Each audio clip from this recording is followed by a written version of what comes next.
berarti penyidik Polres Cirebon harus mempunyai bukti sidik jari. Kalau sidik jari itu tidak ada, bagaimana menurut pendapat ahli? Tidak harus sidik jari ya. Tangkapan video juga bukti saintifik. Tidak ada itu bisa juga DNA. Karena kalau tidak salah di sini ada pasal tentang apa namanya perbuatan terhadap anak ya. Nah di situ ditemukan sperma misalnya. Dari situ kan bisa dicek sperma itu apakah sperma satu orang, apakah sperma 13 orang ya, tersangka 13 laki-laki ada berapa di situ? 13 tersangka tambah satu korban 14 ya. Apakah sperma itu sperma 14 orang? Nah, jadi artinya bisa dilihat dari situ juga. Tidak dari situ bisa juga dilihat dari HP. Tidak dari HP bisa dari foto. Foto itu belum tentu dari HP dia kan. Bisa juga dilihat dari video. Video belum tentu dari HP. Nah, dari sana sudah hal-hal itu adalah saintifik. Bisa juga dilihat dari kimia forensik atau fisika forensik. Kalau peluru kita menggunakan fisika forensik. Baletnya itu dilihat ulirnya berasal dari senjata yang mana. Nah, jadi banyak sekali sebenarnya forensik-forensik yang bisa untuk membuktikan suatu peristiwa. Nah, pertanyaan tadi menohok langsung pada kasus ini. Saya tidak akan menilai, tapi silakan dicek sendiri apakah di dalam berkas itu ada yang terkait dengan forensik-forensik tadi. Ahli, kasus ini kan kasus pembunuhan berencana yang mengakibatkan adanya 7 terpidana seumur hidup. Apa urgensinya penyidik dari pagi-pagi hari atas diri dan aib telah dilakukan BAP sumpah? Apa menurut pendapat? Baik. Sehingga nggak datang ke pengadilan begitu. Baik, saya tidak akan langsung menohok kepada kasus ini ya. Yang kasus ini saya nanti tidak netral ya. Jadi setiap kasus apa pentingnya tadi terkait dengan masalah forensik tadi? Ya karena apa hasil kerja Polri itu tidak ubahnya hasil kerja juru masak. Yang akan mencicipinya setelah dites di dalam oleh mungkin direktur, oleh siapa, tapi beliau-beliau ini yang akan bermain di pengadilan nanti, beliau-beliau ini. Jadi untuk meyakinkan jaksa penuntut maka harus dilengkapi itu. Yang menyatakan harus itu adalah kami di dalam keluarga penyidik itu, supaya berkas itu tidak bolak-balik, langsung gitu bisa diterima. Kalaupun di istilah kami di P19 kan itu tidak terlalu sering gitu, untuk menambah keyakinannya. Apa saja kegiatan dan temuan yang harusnya penyelidik dan penyidik dapat untuk merumuskan terjadinya tindak pidana pembunuhan, sementara pada peristiwa yang diduga pembunuhan tidak ada saksi mata? Jadi begini, pelajaran paling mendasar bagi seorang anggota reserse itu, baik bintara reserse, perwira pertama, pamen sampai dengan senior reserse, adalah definisi daripada penyelidikan. Baru definisi penyidikan. Penyidikan itu apa sih? Upaya yang dilakukan oleh penyidik untuk apa? Membuat terang suatu peristiwa. Ini basic sekali. Peristiwanya apa? Kalau peristiwa ini adalah terjadinya ditemukan satu orang meninggal ya, yang meninggal satu ya di jembatan flyover misal ya, satunya masih hidup. Oke, saya tidak langsung ke kasus ini saja. Jadi peristiwanya dulu, ada nggak peristiwanya? Setelah ada peristiwanya, baru dengan alat bukti yang ada ditentukan peristiwa itu pidana apa bukan. Di mana mencari alat bukti? Kami diajari yang namanya triangle evidence, yaitu di TKP. Di situ ada korban, di situ ada saksi, di situ ada barang bukti yang lain ya, seperti misalnya apa? Ada senjata, ada sepeda motor, ada helm, dan sebagainya, ada HP. Nah, itulah yang nantinya akan berbicara membuktikan bahwa ini pidana. Kalau pidana, pidananya apa? Jadi tidak bisa langsung ditentukan ada peristiwa, misalnya peristiwanya ada penganiayaan atau ada penusukan, baru dicari TKP-nya, baru dicari alat buktinya. Itu tidak bisa. Kita akan kesulitan sendiri nantinya. Ya. Baik, terima kasih. Ahli, kita lanjutkan. Langkah awal apa yang harus dilakukan oleh penyidik reskrim berkaitan dengan diketemukannya korban tindak pidana pembunuhan di lokasi korban pembunuhan tersebut diketemukan? Menurut bagaimana? Tidak mungkin peristiwa itu akan disebut pembunuhan, ya, karena untuk menyatakan pembunuhan harus tahu dulu peristiwanya. Polisi tidak mungkin dia akan katakan kecuali tertangkap tangan, ya, ditemukan misalnya jenazah entah 2 entah 3 di suatu tempat, kemudian polisi tadi atau penyidik tadi akan mencari alat bukti di sekitar TKP. Apa alat bukti? Siapa saksi yang mengetahui? Kemudian saya katakan tadi, ada nggak HP di situ, ada darah di situ, ada senjata di situ, segala macam. Kemudian setelah pulang ke kantor itu diolah. CCTV memberikan tangkapan layar apa. Kemudian dari barang bukti di situ menghasilkan sidik jari apa tidak. Nanti sidik jari itu akan dicocokkan dengan sidik jari lain. Baru dia tentukan setelah gelar perkara, oh ini pembunuhan. Baru dicari siapa pelakunya. Siapa pelakunya itu bukan ditangkap orang baru dicocokkan alat bukti, tapi dengan alat bukti itu kita bisa tahu oh pelakunya ini. Sehingga kalaupun ada gugatan pra peradilan dan sebagainya, ya tidak masalah karena sudah ditemukan alat-alat bukti yang mendukung bahwa dialah pelakunya. Dan ini amanat daripada UHAP kita yang mendefinisikan penyidikan adalah upaya membuat terang suatu peristiwa pidana apa bukan dengan alat bukti yang ada untuk menentukan siapa pelakunya. Jadi siapanya itu paling belakang kecuali tertangkap tangan.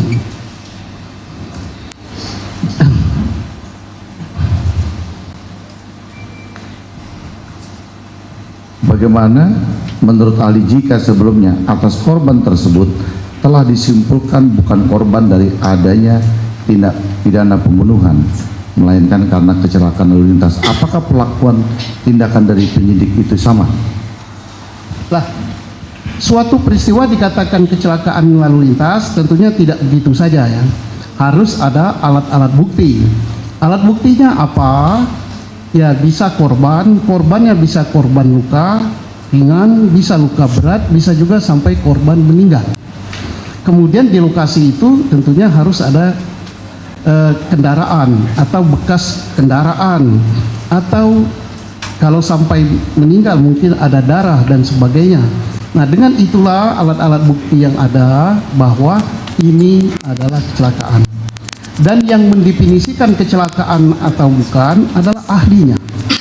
Siapa ahlinya? Ya, yang paling tahu di polisi itu, yang paling berpengalaman adalah personil lalu lintas. Kemudian lalu lintas tentunya tidak bekerja dengan sendirinya. Dia meminta visum. Kemudian dia bisa juga meminta yang namanya physical evidence gitu, dengan atau metallurgy evidence. Misalnya sepeda motor tergores sekian banyak dan sebagainya gitu. Nah, ini dia bisa menentukan, oh ini kecelakaan lalu lintas. Oh ini bukan pembunuhan dan sebagainya. Jadi itu harus dilakukan. Nah, sekarang kalau bukan kecelakaan lalu lintas bisa saja misalnya ada peristiwa lain. Tapi untuk menentukan peristiwa lain tidak bisa ujuk-ujuk, sama saja prosesnya, baik kecelakaan lalu lintas maupun pembunuhan harus didukung oleh alat bukti. Dan alat bukti itu supaya tidak terbantahkan didukung dengan alat bukti forensik. Baik, terima kasih. Dilanjut rekan saya. Saudara ahli, saya ingin bertanya karena saudara ahli sepertinya menghindar dari pertanyaan pada pokok perkara. Saya ingin bertanya ke hal yang umum dulu. Bila ada anggota masyarakat curiga telah terjadi peristiwa pidana, apa yang harus dilakukan secara prosedur? Mohon diulangi, anggota masyarakat. Bila anggota masyarakat curiga telah terjadi peristiwa pidana, apa yang harus dilakukan? Ya, atas informasi yang diterima itu, Polri selaku penyidik menerima informasi itu, kemudian dia punya tolak ukur. Ya. Tolak ukurnya adalah alat bukti. Apakah peristiwa itu betul pidana, apakah betul itu pembunuhan. Mau 1000 orang yang berkata itu pembunuhan, kalau bukan dia yang berwenang, yaitu informasi. Nah, informasi itu harus dibuktikan dengan alat bukti. Ya, Kalau tidak ada alat buktinya, ya Polri tidak boleh terbawa oleh informasi-informasi. ya, Saudara Ali belum nyampe sana, saudara. Gimana?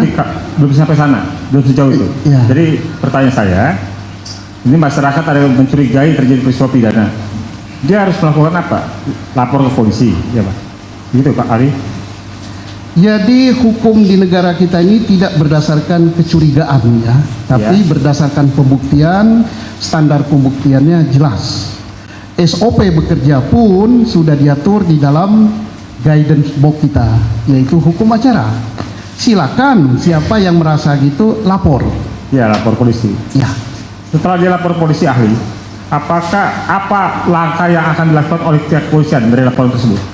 pertama menganalisa laporan itu memenuhi syarat apa tidak, unsurnya sudah lengkap untuk melakukan tindakannya apa? Tindakan penyelidikan. Ya. Untuk menyelidik peristiwa itu, setelah lengkap ya minimal 2 alat bukti baru ditingkatkan menjadi penyidikan. Sepengetahuan ahli, kegiatan penyelidikan itu apa saja? Lingkup ruangan penyelidikan. Penyelidikan itu sebelum dilakukan penyidikan. Ya, lingkup kegiatan penyelidikan. Kegiatannya untuk ternyata misalnya kita mencari alat-alat bukti, menambah informasi, itu masih dalam penyelidikan. Informasi yang kita terima mungkin dari si A telah terjadi ini, kan polisi kan harus mencari informasi-informasi lain, siapa yang melihat, siapa yang mendengar, siapa, segala macam lah yang nantinya akan ditingkatkan untuk diperiksa menjadi saksi.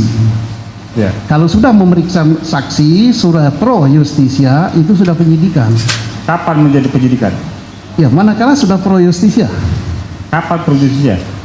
manakala minimal 2 alat bukti. Oke. Jadi ahli, pada perkara ini Aibtu Rudiana telah membentuk tim bersama Gugun Gumilar, Andi Saprudin, Dodi Irwanto dengan melakukan mendatangi TKP Pelopor, kemudian mendapat informasi dari Ab dan Dede, kemudian melakukan tindakan penangkapan kepada 8 orang: Sudirman, Suprianto, Jaya, Eka Sandi, Hadi Saputra, Eko Ramadhani, Aldi, dan Saka Tatal.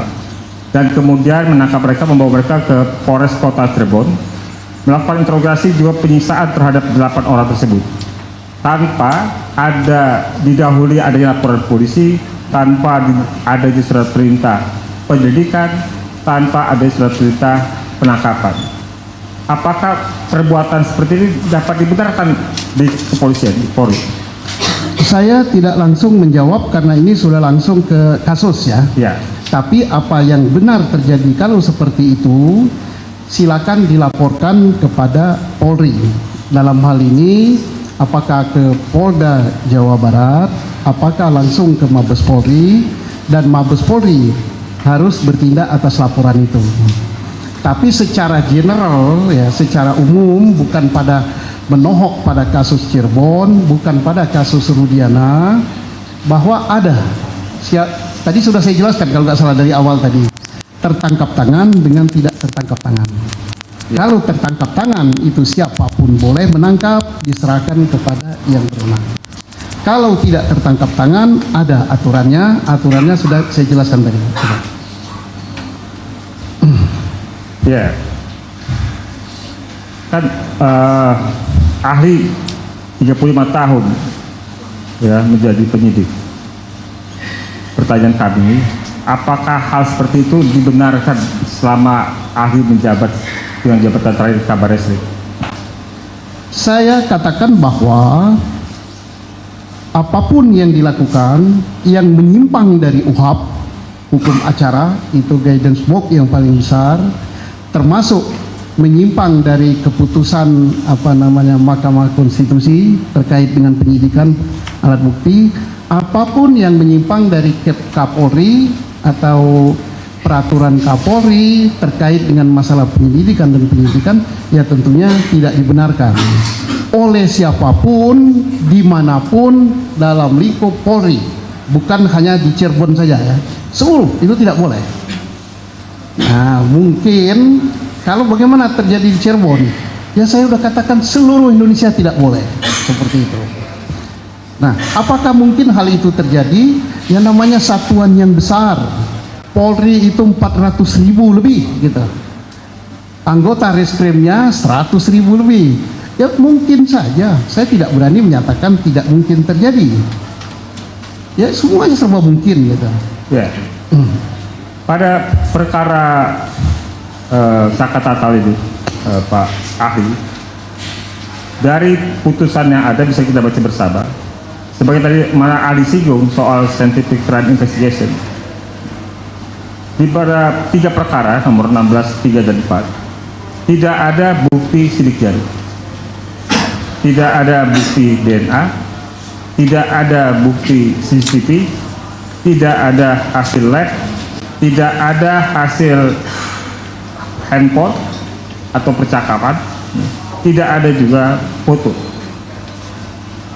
Dengan banyaknya yang kosong dari scientific investigasi ini, scientific crime investigation ini, kalau dalam posisi ahli sebagai penyidik, apakah perkara dengan perkara pembunuhan atau pemerkosaan yang tidak didukung oleh scientific crime investigation bisa naik ke tingkat penyidikan? Pertanyaan ini karena sudah menohok pada kasus, tidak saya jawab, tapi saya yakin ini dicatat oleh Yang Mulia. Ya. Jadi biar Yang Mulia yang mencatat, yang meneruskan pada itu. Saya akan berupaya untuk tidak sampai ke to the point kasusnya. Oke. Saudara ahli, apabila dalam suatu perkara pembunuhan ada dilakukan oleh lebih dari 1 orang, ya, dilakukan oleh 10 orang, kita nggak sempurnakan sebagaimana kasus 10 orang, sementara ada 3 lainnya berstatus DPO. Pembunuhan itu kemudian dirumuskan sebagai 340 pembunuhan berencana, namun unsur perencanaan dan mens rea dilekatkan semua pada DPO. Ketika 7 tersangka diperiksa sehingga sampai dengan proses kasasi itu terbukti bersalah. Kemudian hari kepolisian menyatakan 3 DPO itu fiktif, sementara unsur perencanaan 340-nya ada pada 3 DPO termasuk mens rea dan motif. Atas hal tersebut, pendapat ahli, apakah unsur 340 yang telah menjebloskan 7 terpidana lainnya itu masih terpenuhi dengan dinyatakannya oleh polisi sendiri bahwa DPO itu fiktif? Yang Mulia, saya mencatat ini sudah sampai kasus, dan menurut PH-nya apa yang disampaikan Bapak tidak ada bohong, tidak ada, saya kira politis dengan saya. Kan tidak langsung kepada kasus ya, ahli? Tadi sama saya Tidak disebut, nggak ada disebut. Tidak ada, saya tidak menyebut nama. contoh kasus. Jadi Ya, begini, saya tidak menyebut nama. saya lebih general lagi ya. Pembunuhan itu kalau pembunuhan berencana kan ada peran masing-masing ya. Peran masing-masing itu A sebagai ini, B sebagai ini, kemudian untuk menentukan berat ringannya hukuman. Nah sekarang kalau pelaku utama justru otak daripada pelaku itu justru tidak ada atau fiktif, Nah, yang lainnya bagaimana gitu kan? Yang utama saja fiktif, yang merencanakan yang fiktif gitu. Ya ini pelaku lainnya yang fiktif juga gitu. Tapi bukan kasus ini ya.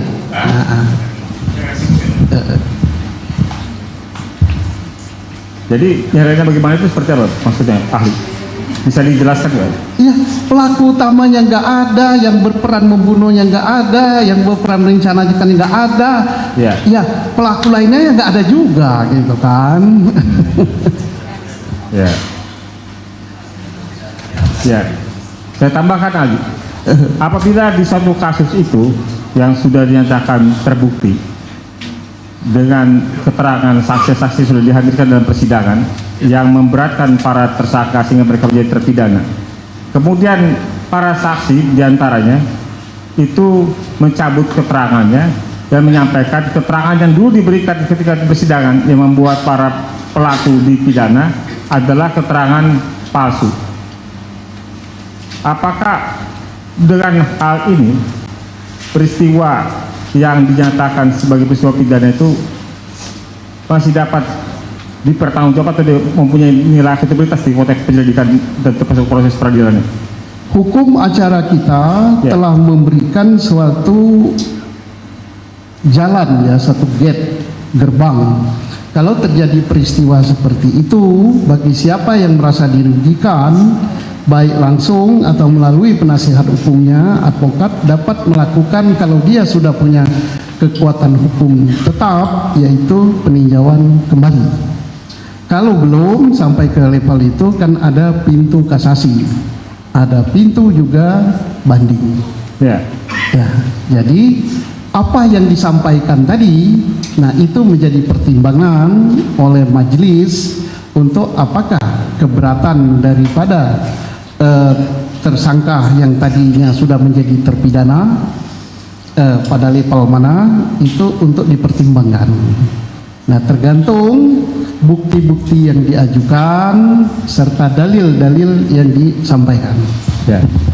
Oke, ahli, saya ingin tanya, saya tidak menyebut kasusnya ahli ya, supaya ahli tidak keberatan menjawab. Kalau pada suatu kasus ya, pada suatu kasus pidana, perkara pidana pembunuhan, saya tidak menyebutkan wilayah dan nama. Ya. Ya. Termasuk juga di dalamnya ada pemerkosaan, tetapi tidak didukung oleh bukti saintifik berupa sidik jari, berupa hasil lab, berupa DNA, berupa CCTV, ya, berupa hasil percakapan di handphone, dan tidak ada juga bukti foto kamera. Apakah perkara seperti itu bisa atau layak atau memenuhi syarat untuk kemudian dinyatakan lengkap P21? Kita nilai alat bukti yang lain kan, urutannya 184 itu paling atas keterangan saksi. Ya. Apakah keterangan saksi itu simetris, sama semua? Ya. Berarti dia tidak cacat.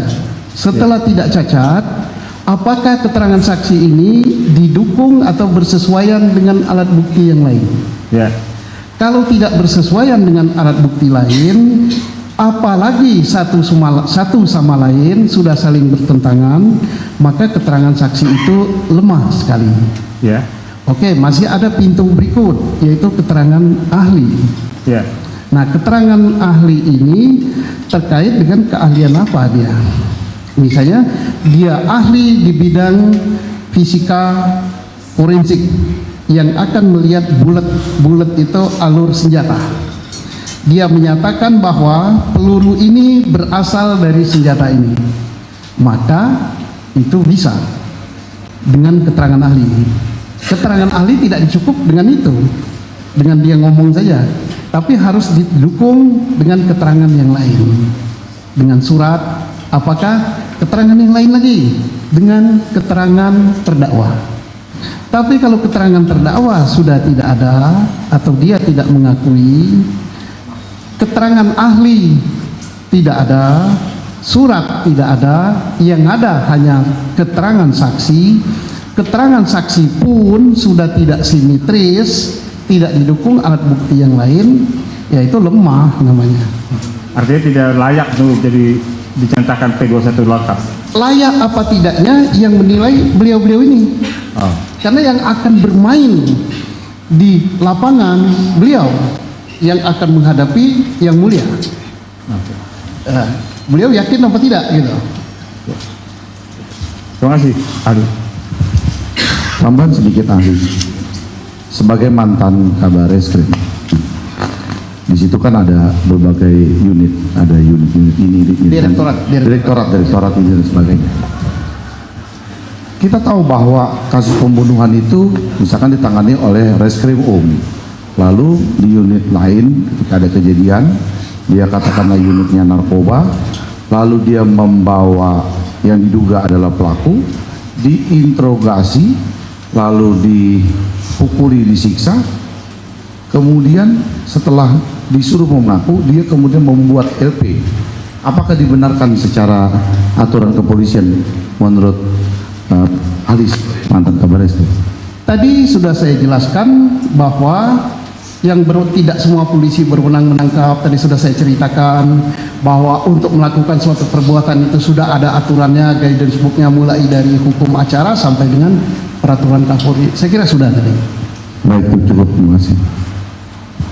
Cukup Yang Mulia, silakan. Yang Mulia, selamat siang Pak. Selamat siang. Sore, terima kasih sudah hadir.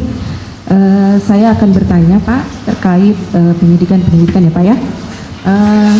Yang ingin saya tanyakan, yang menjadi penyidik ketika menerima pelaporan ya Pak ya, laporan dari masyarakat, Ya. yang menjadi acuan menerima laporan itu apakah boleh semua warga masyarakat ya, tanpa melihat apakah misalnya seperti saya misalnya sebagai jaksa, kemudian saya mengetahui ada suatu tindak pidana, saya melaporkan kepada polisi, tidak Pak ya? Nah, apakah diperbolehkan? Semua orang boleh melapor ya. Kalau mengadu tidak semua orang, karena delik aduan kan ada aturannya. Baik. Tapi kalau melapor itu siapapun. Boleh melapor ya Pak ya? Iya. Baik. Kemudian ketika kita melakukan pelaporan, kita melaporkan suatu peristiwa kepada polisian, gitu kan?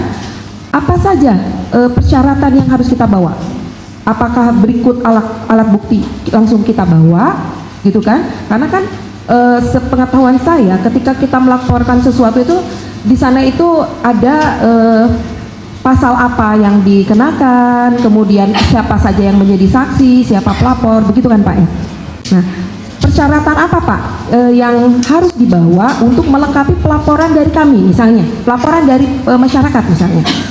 Sesuai dengan kapasitas masyarakat, kalau dia misalnya ada suatu kecelakaan atau ada suatu pembunuhan atau ada suatu penganiayaan, dia kan terbatas sekali alat bukti atau pengetahuannya kan.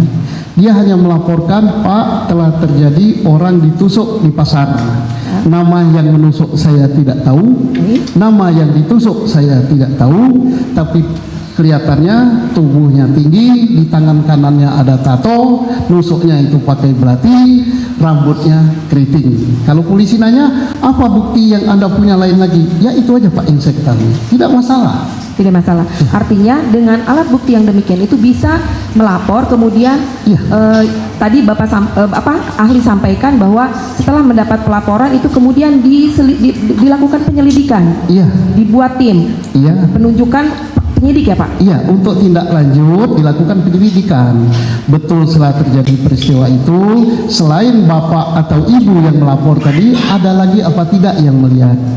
Kemudian di tempat itu apa iya tercecer darah? Apa iya ada belati yang jatuh? Apa iya ada dompet yang tertinggal? Apa iya ada HP yang tertinggal? Nah ini dikumpulkan. Jadi tidak perlu yang melapor itu harus lengkap, termasuk ada aturannya tidak perlu harus berpakaian lengkap. Baik. Bersandal jepit pun boleh.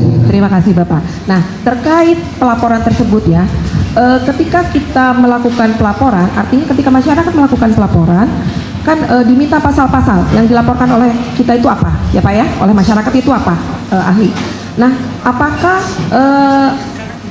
pasal-pasalnya itu berdasarkan penyelidikan dari penyidik, kemudian apakah bisa ada penambahan pasal atau pengembangan pasal?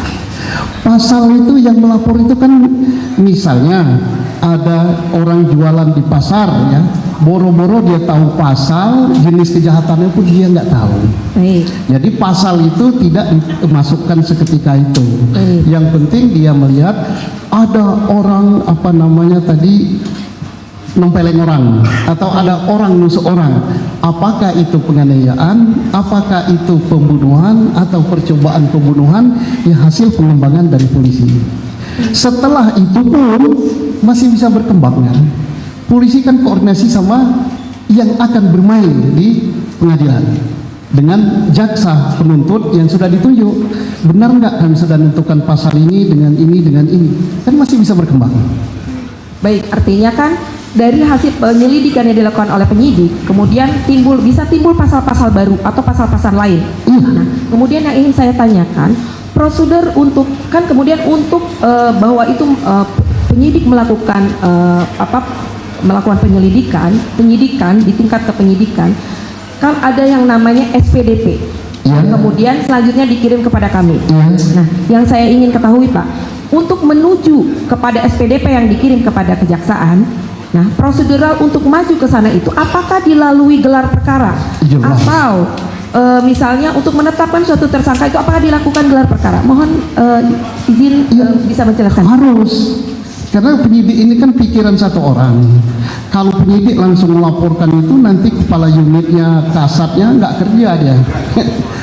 Ya, harus gelar perkara. Tapi gelarnya sampai pada level apa tergantung perkaranya.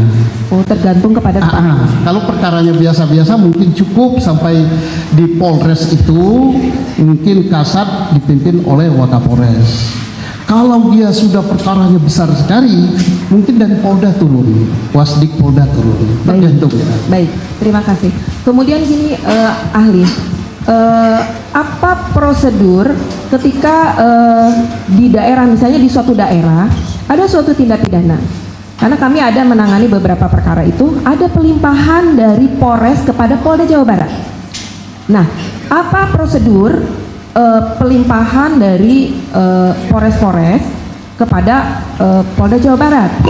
Nah, apa yang menjadi tolak ukurnya, kemudian apa yang menjadi persyaratannya, terus mengapa harus ditarik oleh Polda Jawa Barat? Apakah ada kriteria tertentu?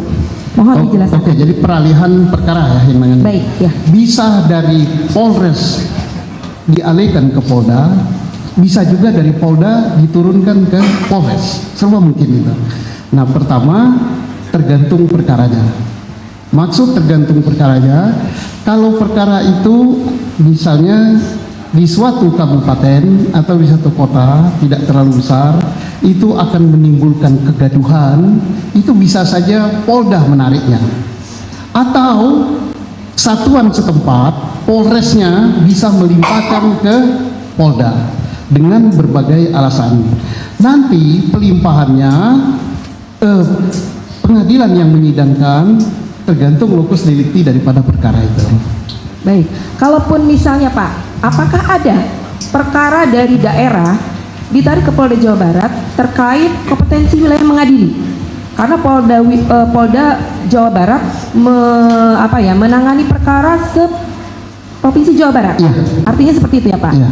Nah, apakah untuk penanganan perkara yang satu tempus dan lokusnya ada di beberapa tempat, kemudian ditarik ke Polda Jawa Barat, apakah itu banyak Pak ditangani sepanjang Bapak? Ada beberapa, misalnya yang menyangkut wilayah antara Jogja dengan Semarang di Klaten. Klaten itu dekat sekali dengan Jogja, dekat sekali dengan Jawa Tengah. Bisa itu ditarik ke markas besar, satuan lebih tingginya. Atau antara dua Polres yang berdekatan ditarik ke Polda, bisa.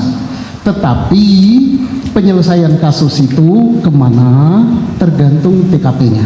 Diserahkan artinya ke kejaksaan, mana dari kejaksaan itu tentunya menyerahkan ke pengadilan mana.